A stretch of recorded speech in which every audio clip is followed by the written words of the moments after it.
Alhamdulillah, kita lanjutkan lagi materi selanjutnya. Aspek-aspek dalam teknik manipulasi. Aspek-aspek yang perlu diperhatikan ketika melakukan terapi atau ketika melakukan manipulasi atau terapi kepada pasien. Dalam melakukan teknik manipulasi alat susun harus diperhatikan jarak alat dari tubuh, sudut alat dengan permukaan tubuh, keras atau lemah rangsangan, lambat atau cepat rangsangan dalam melakukan teknik manipulasi untuk meningkatkan efek terapi dan menghindari lecetnya kulit.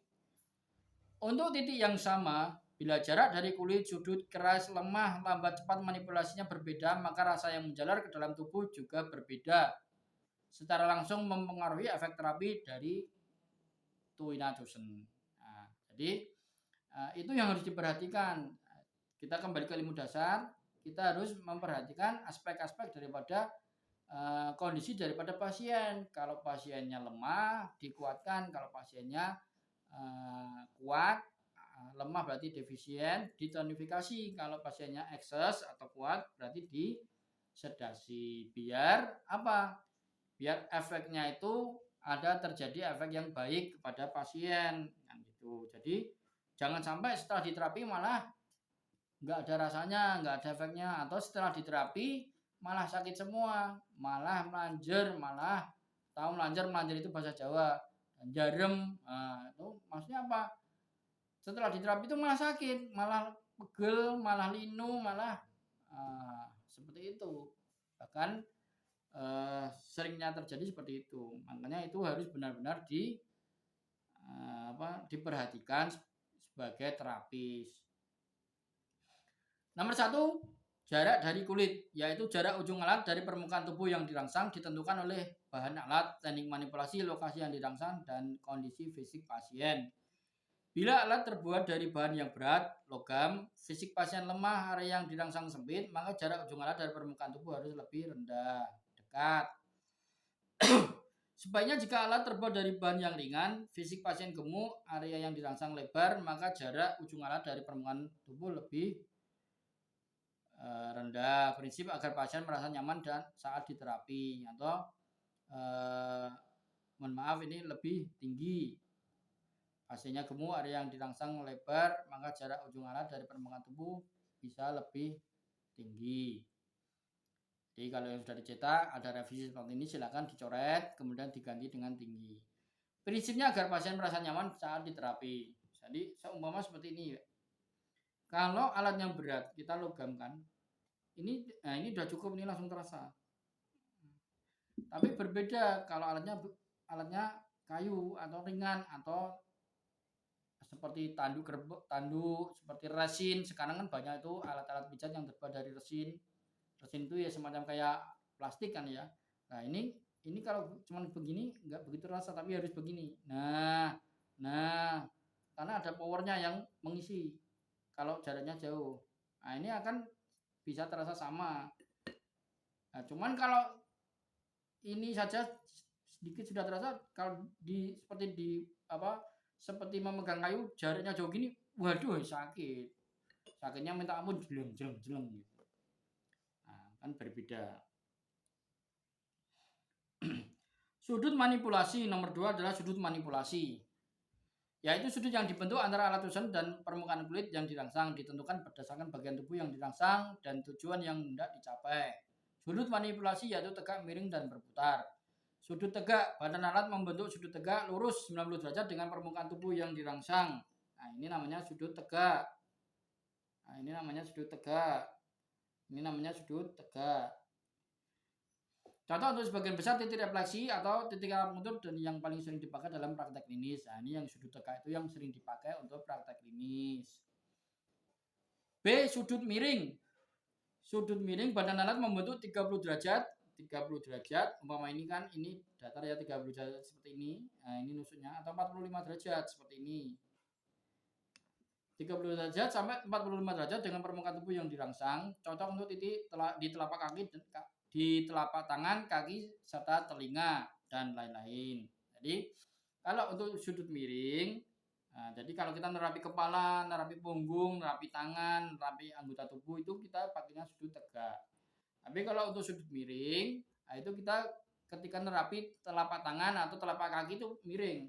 Nah, ada yang tegak seperti ini, tapi kalau kita miringkan begini berbeda rasanya, sensasinya berbeda. Nah, kalau bapak-bapak, ibu sekalian belajar belajar refleksi Shaolin, refleksi Shaolin apa ya? Saya dilupakan. Hokian, ya, refleksi Shaolin Hokian itu jarang menggunakan teknik tegak lurus ketika melakukan penusukan kaki ataupun tangan, tapi dia seperti ini. Dicari itu, nah begini dicari sudutnya itu dicari yang paling nyeri itu langsung dihajar sama terapisnya. Jadi ada kan refleksi Hokian itu seperti refleksi Hokian atau refleksi Shaolin Hokian itu ada.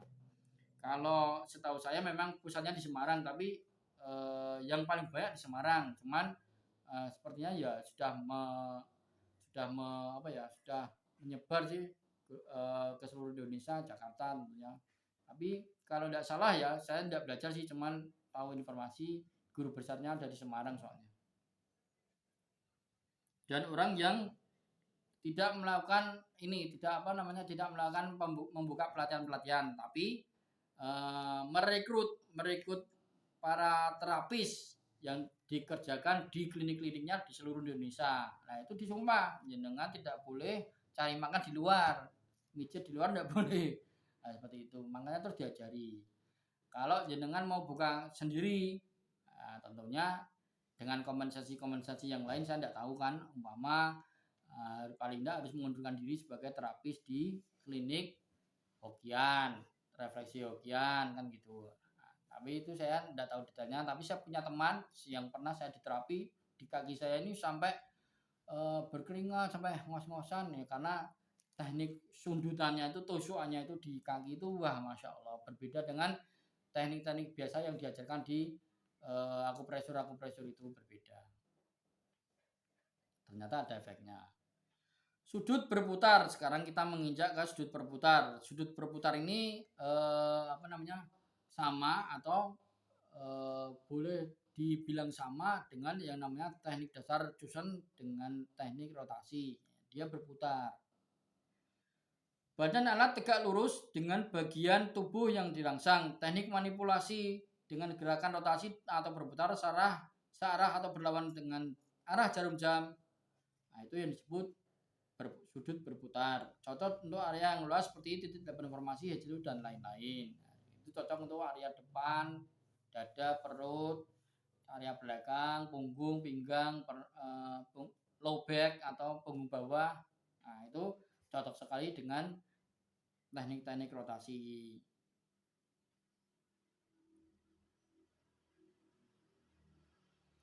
Nomor 3 yang harus diperhatikan adalah lembut keras cara manipulasi. Lembut keras cara manipulasi alat Joseon ditentukan dari bahan alat, daerah yang dirangsang, dan kondisi tubuh pasien. Nah, ini ya. Jadi alatnya apa? Logam. Kalau kita sudah berpraktek membiasakan dengan logam ya kita langsung kita bisa memiliki feeling. Memiliki feeling itu tekniknya, powernya, tenaganya itu di tangan itu seperti apa ketika menggunakan logam. Itu sudah terbiasa. Nah, atau kalau yang ya sedikit belum punya modal untuk beli alat logam, pakai kayu itu harus bagaimana yang bisa dirasakan pasien itu, sensasinya harus seperti apa, itu silakan dibangun sendiri chemistry-nya. Jadi harus sarannya apa, harus sering praktek. Kalau tidak praktek mana tahu kan gitu. Bisa tapi tidak praktek ya kan percuma juga ya toh.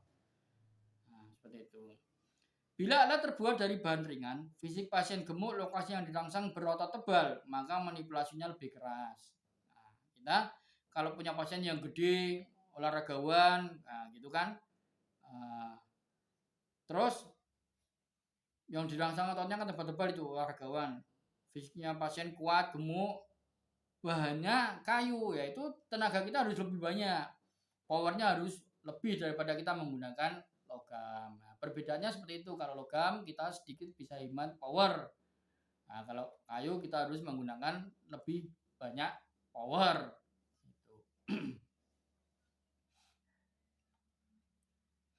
Bila alat terbuat dari bahan berat, fisik kurus, lemah, lokasi yang dirangsang berotot tipis, maka manipulasinya lebih lembut. Jadi kalau kita ada pasien yang mohon maaf kita bilang pasiennya itu tinggal kulit dan tulang, ya terapinya ya pokoknya dia sudah terasa enggak Pak? Ya terasa, udah cukup. Jangan terus diajar seperti kita nerapi olahragawan kan gitu kan. Ya itu namanya penyiksaan, namanya penyiksaan. Itu enggak boleh. Tapi harus mengukur tekniknya, mengukur kekuatannya, mengukur powernya sehingga bisa dirasakan oleh pasien dan ada sensasinya, ada efek positifnya kepada pasien.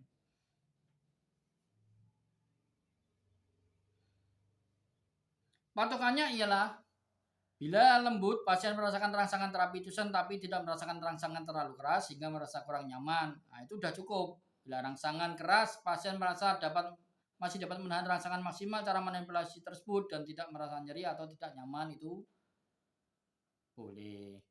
Seumpama begitu ada yang nyeri, ditusuk, di terapi Tusen sakit Pak, tapi masih bisa nahan. Nah, itu masih bisa diterima, masih boleh.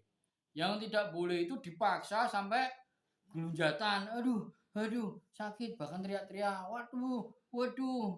Nah, kemudian sampai nangis nggak kuat. Nah itu tidak boleh seperti itu. Itu namanya sudah malpraktek. Itu namanya keluar dari pakemnya sebagai tabib, sebagai terapis. Nah, tidak boleh seperti itu. Jadi kita berkomunikasi. Enak Pak. Nah, sakit Pak, terasa Pak, terasa, itu udah cukup. Nanti kalau ada yang seperti genjel-genjel, ada urat-urat saraf yang keluar dari jalurnya, itu akan terasa greng atau genjel. Nah, jadi ketika diliwati alat itu terasa atau geledak. Nah, umpamanya seperti itu. Selanjutnya adalah nomor 4, lambat cepat manipulasi. Harus berdasarkan kondisi fisik pasien, lokasi yang diterapi, kondisi penyakit defisiensi atau ekses. Lambat adalah sekitar 4 kali per 1 keluar masuk napas per menit. Cepat adalah sekitar 6 kali per 1 keluar masuk napas atau 90 sampai 120 menit. 120 per menit itu denyut nadinya. Nah, maksudnya adalah cepat itu identik dengan tonifikasi. Nah, itu tonifikasi. Tapi kalau lambat itu identik dengan sedasi, mengurangi atau melemahkan. Begini. Nah, ini namanya lambat, tapi kencang. Nah, kalau cepat itu sedikit cepat tapi tenaganya tidak kencang, tidak powerful, tapi terasa. Nah, itu yang disebut cepat lambat. Secara klinis, jarak alat Tusen dari kulit, sudut manipulasi, lembut keras, lambat cepat manipulasi harus disesuaikan dengan kondisi fisik pasien, perawakan, usia, lokasi rangsangan, dan kondisi penyakit, defisiensi atau ekses. Kalau defisiensi dikuatkan, kalau ekses dilemahkan. Pasien lansia atau anak kecil fisik lemah, sakit kronis dirangsang lembut, cepat, dan dangkal. Maksudnya apa? Ditonifikasi. Pasien muda fisik bugar, energi kuat, patogen kuat, dirangsang keras, lambat, dan dalam. Maksudnya apa? Disedasi atau dilemahkan. Fisik yang lemah dirangsang lembut dan dangkal, dikuatkan. Fisik yang kekar, gemuk, ekses kita sebutnya dirangsang dengan dalam dan keras. Berarti dilemahkan. Titik di daerah kepala, dada, perut dirangsang dengan lembut. Titik di daerah punggung, pinggul dirangsang keras. Karena respon saraf sensoriknya berbeda. Jadi kalau di perut itu kan ada yang geli lah, ada yang responnya itu lebih. Jadi kalau yang di punggung, pinggang itu dikutuk, diterapi, ditusuk-tusuk itu udah begitu terasa. Tapi kalau di sini sudah celekit, tetap bahkan kering gitu. Bahkan ada kan begitu di peserta pelatihan diterapi gini. Ada apa? Sakit? Enggak. Kenapa? keri. Nah, gitu kan. Keri itu apa? Keri itu ya geli gitu loh. Iya, itu dan apa? eh terapinya yang lembut, yang penting terasa gitu. Jadi tidak seperti terapi di area belakang atau area punggung. Sindrom lemah dirangsang lembut dan cepat, maksudnya dikuatkan. Sindrom kuat, excess, lemah tadi defisiensi, dirangsang lembut dan kerak dan cepat. Sedangkan sindrom kuat dirangsang dengan keras dan lambat. Jadi yang excess keras ya kuat, yang kuat atau excess itu dirangsang dengan keras dan lambat, maksudnya disedasi atau dilemahkan. Itu. Manipulasi, tonifikasi manipulasinya ringan, lembut, cepat dan dangkal. Nah, ini clue-nya saja supaya diingat-ingat. Sedasi atau reduksi manipulasinya berat, keras, lambat dan dalam. Tapi meskipun keras, dalam, lambat, nah ini maksudnya begini ya, begitu nusuk ini kan dangkal nih. Tapi kalau ini dangkal namanya tonifikasi. Tapi kalau sampai jeleng tusukannya itu namanya sedasi. Nah, tapi tetap tidak boleh sampai meronta-ronta, kesakitan, teriak-teriak, nangis-nangis itu tidak boleh. Nah, gitu ya. Jadi kalau rangsangan itu kita benar, efeknya langsung dirasakan sama pasien. Itu kira-kira. Oke. Nah, jadi saya akan kembali ke materi yang tadi belum saya sampaikan. Saya akan khusus menjelaskan materi rotasi. Rotasi itu adalah teknik andalan daripada Tai Chi, senam Tai Chi ataupun jurus Tai Chi kalau belajar bela diri Tai Chi. Karena apa? Rotasi berputar itu, kita cerita sebentar ya, berputar. Nah, kenapa ring tinju MMA itu ada 8 seperti Bagua? Nah, itu kan mengambil daripada prinsip-prinsip Bagua juga kan gitu. Jadi kalau kita berkelahi, kita berputar, itu bingung apa? Musuh kita bingung mau tak apa ini. Kalau kita diam ditonjok kepalanya, dia tahu langsung bisa, atau dipukul perutnya atau ditendang perutnya itu bisa. Tapi kalau kita bergerak, orangnya bingung. Nah, kita malah langsung tahu kelemahannya di mana nih ketika kita bergerak menyasar. Oh, dia itu lemah di kiri, lemah dari dilihat pergerakannya kan tahu. Oh, lemah di kanan, diserang langsung balik ke sini, serang sebelah kanannya. Itu kalau kita bicara bela diri Tai Chi. Kemudian rotasi itu ibaratnya seperti mengepok-ngepok air itu kan, sehingga terjadi gelombang. Ya sama, darah juga seperti itu, seperti diopok-opok sehingga yang tadinya macet, yang tadinya stagnasi itu bisa berjalan dengan lancar. Nah, seperti itu. Terus memunculkan energi, membangkitkan energi rotasi itu. Jadi belum diterapi, baru dirotasi saja itu sudah terasa. Yang tadinya ada keluhan napas, baru pembukaan rotasi itu sudah terasa punggungnya sereng di dadanya, paru-parunya itu tarikannya sudah sedikit agak plong daripada sebelum diterapi. Nah, ini pengalaman klinis dan ilmu dasar yang coba saya sampaikan supaya peserta pelatihan itu mantap, sehingga pede, sehingga yakin dengan terapinya. Tinggal berdoa bismillah, Allah paring pertolongan, Allah paring kemudahan, sehingga sukses terapinya, efeknya, prognosinya bagus, pasiennya sembuh atau membaik, amplopnya juga tebal kan itu. Harapannya seperti itu. Ya kalau tidak tebal ya tidak apa-apa, ya disyukuri saja, alhamdulillah kan gitu. Yang namanya membangkitkan energi itu bukan tahayul, bukan klinik. Suatu contoh kita lihat olahraga lempar lembing itu. Begitu diputar sekali saja, kemudian lembingnya itu dilemparkan mesti tidak jauh. Tapi begitu diputar-putar dulu, dirotasi, wung wung wung wung wung, nah, gitu kan. Nah, begitu 5 kali atau 10 kali dilemparkan, wush, jauh dia, melampaui daripada yang tidak diputar tadi. baru sekali putaran dilempar 10 meter, begitu diputar 5-10 kali dilemparkan bus bisa jadi 15 atau 20 meter lemparannya. Itu kira-kira.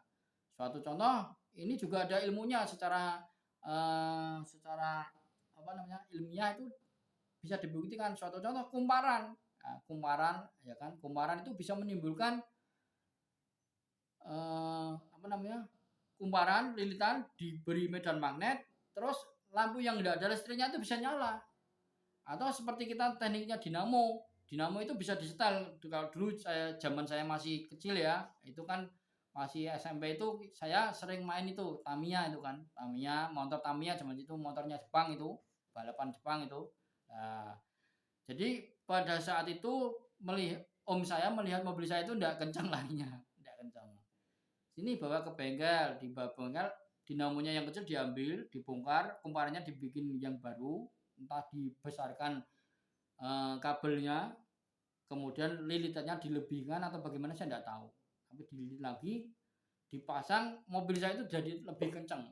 Nah, itu kita bukan klinik, bukan tahayul, bukan mitos, tapi itu ada berdasarkan ada penelitiannya gitu loh, secara ilmiah, terbukti ilmiah. Jadi rotasi itu seperti itu. Itu kira-kira. Memang apa namanya? Teknik Tusan itu diawali dan ditutup dengan teknik rotasi. Ya, ini cuma bocoran saja ya. Nanti kan materi selanjutnya di pertemuan-pertemuan berikutnya. Terima kasih.